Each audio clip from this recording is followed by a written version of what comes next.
As-tu déjà acheté de la viande au marché sans savoir ce que tu mettais dans ta marmite? À Djougou, une rumeur circule encore aujourd'hui. On l'appelait Maman Yaba, une vendeuse de viande toujours souriante, toujours là avant tout le monde. Sa viande était belle, rouge foncé et beaucoup moins chère que celle des autres. Mais personne ne l'avait jamais vue acheter une seule bête.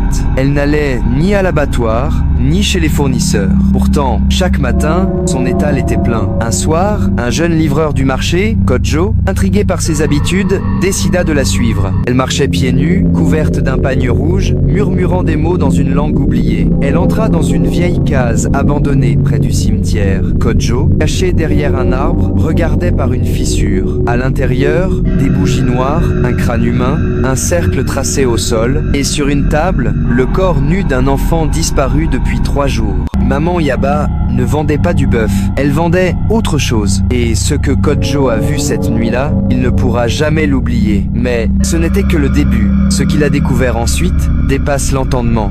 As-tu déjà acheté de la viande au marché sans savoir ce que tu mettais dans ta marmite? À Djougou, une rumeur circule encore aujourd'hui. On l'appelait Maman Yaba, une vendeuse de viande toujours souriante, toujours là avant tout le monde. Sa viande était belle, rouge foncé et beaucoup moins chère que celle des autres. Mais personne ne l'avait jamais vue acheter une seule bête.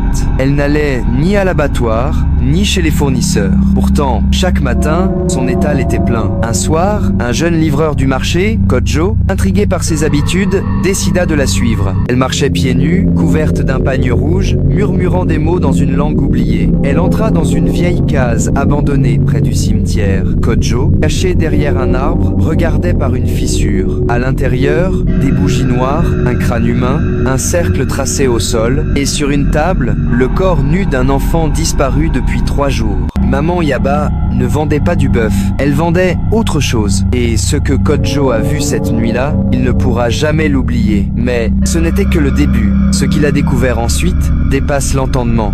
As-tu déjà acheté de la viande au marché sans savoir ce que tu mettais dans ta marmite? À Djougou, une rumeur circule encore aujourd'hui. On l'appelait Maman Yaba, une vendeuse de viande toujours souriante, toujours là avant tout le monde. Sa viande était belle, rouge foncé et beaucoup moins chère que celle des autres. Mais personne ne l'avait jamais vue acheter une seule bête.